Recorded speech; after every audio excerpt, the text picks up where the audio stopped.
Afternoon, everyone. It's Friday here. I just wanted to shoot a little video showing the recirculating 8-inch sluice system. Now these are the header units, modular units that you can attach by taking off your flair, and then you can add a high banker leg kit where you can make your own legs. Really not too complicated. These just happen to be adjustable for angle and height. Now I've just got these clamped off so that I can show you guys. This will always be detachable, so you can put pop rivets through the front here and the rear to apply pressure. All I've used here is a 32mm solid hose going to 40mm with a valve there to control the flow. And then I've come up with this little system which helps alleviate some of the surging and water pressure issues. This just smooths it out nicely, takes a bit of the force out. Then of course we push it down with this gate which creates a wave, and then we smooth it out again with this removable reverse riffle. We run miner's moss under this for a couple of reasons. One, it smooths the water out. Two, if you happen to be running crushings and you have some really micron gold and you're really wanting to hold it back from some of that sediment, you could actually feed it in the rear here, run a couple of buckets, and then get your concentrate out, rerun your concentrate after you've stripped out some of that sediment, because gold will tend to ride out through the sediment. Now, this is just here from a bit of experimenting using some mesh. So we're going to put some mesh screens on there later on so that you can just feed some big rocks on there and shovel onto that into the field.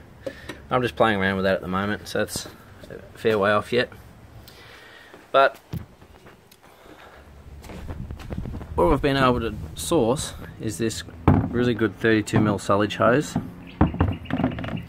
Now it's very hard to crush, it's light, it's extremely flexible in the cold, and you can pick up one of these valves from Bunnings for about $7, and you won't have to reduce it by cramming a pipe in there. You'd only be able to fit a 25mm hose inside there, which would reduce the 32 to 25, it would reduce your flow.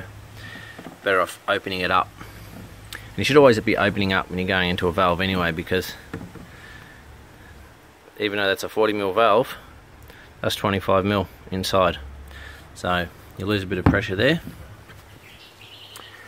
Now, the other thing I wanted to talk about is the bilge pumps. People keep asking me what's the best bilge pump. I have literally bought every single bilge pump you can in Australia. I've bought all the sea flows and the knockoffs. Been testing them all over the years, especially in the last 6 months.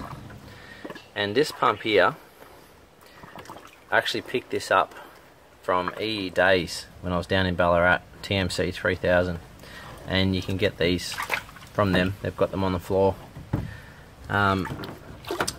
Fits this 32mm silage hose perfectly.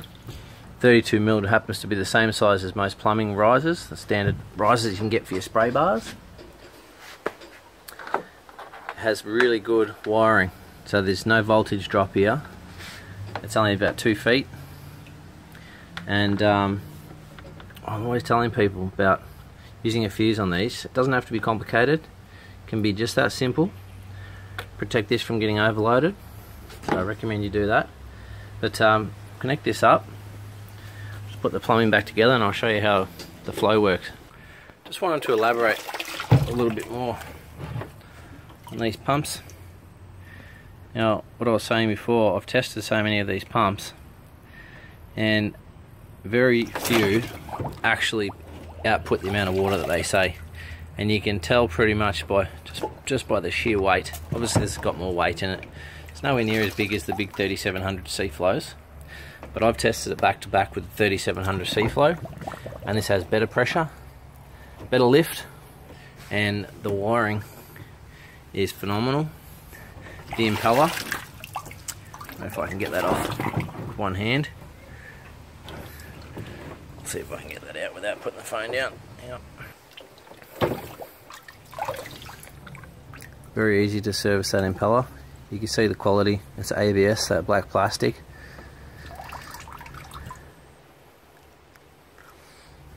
Nice little clamp there.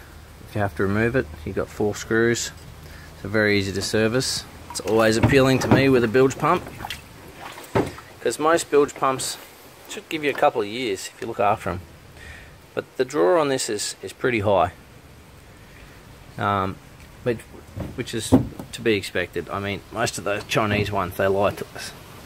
They say things like 10 or 12 amps, and then they're going to pump 4,000 gallons, and it's just not realistic most of the time. I've had 2 or 3 that are really good. But, you know, this is pulling 18 amps under full load.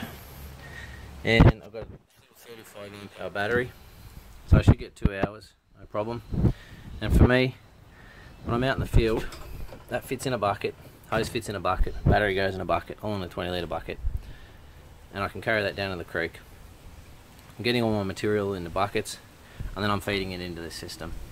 So 2 hours is heaps. And that's, to be honest, for most people, that's going to do your day. And another little tip: you get yourself one of these. So when you're away on the weekend, it's always charging. Little drip feeder.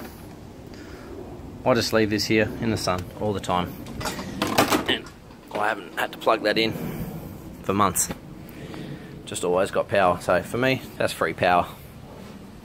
Anyway, just wanted to elaborate a little bit more on this. This is definitely my preference of pump now, hands down. I'm absolutely wrapped with it. It's got enough water to run this. The 8-inch systems. That goes for the high banker as well, and the 10-inch. You can just get enough out of it with the 10-inch. All right, so I've just connected that back up. Some water.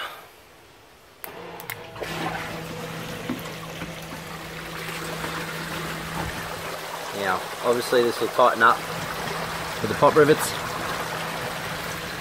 That's full flow at the moment. See how that's smoothed out? That action there. Give you a nice feed plate. I've actually got some other nugget grabbing mats to run on here, which is just for a visual check, because obviously with the Dream mat, pulls the gold down very quickly, and it's always underneath that black sand or other heavy material, so it's hard to see what's actually in there. So it's good to have a little bit of an indicator mat. But can you see how the materials move to the back of these cells? And you might not be able to see the light there, but the lines,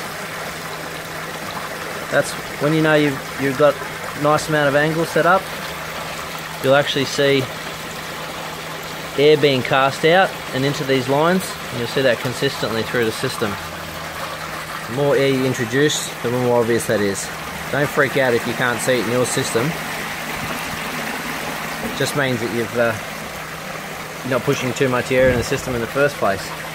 But you will be able to see those lines. Anyway, we're going to have these, I've got some of these pumps coming in stock. Got the solid hose. We're going to put some packages together with the header box, the hose, the valve, sluice, the legs, everything but your battery, of course. And we'll get those up on the website soon. Have a great weekend, guys.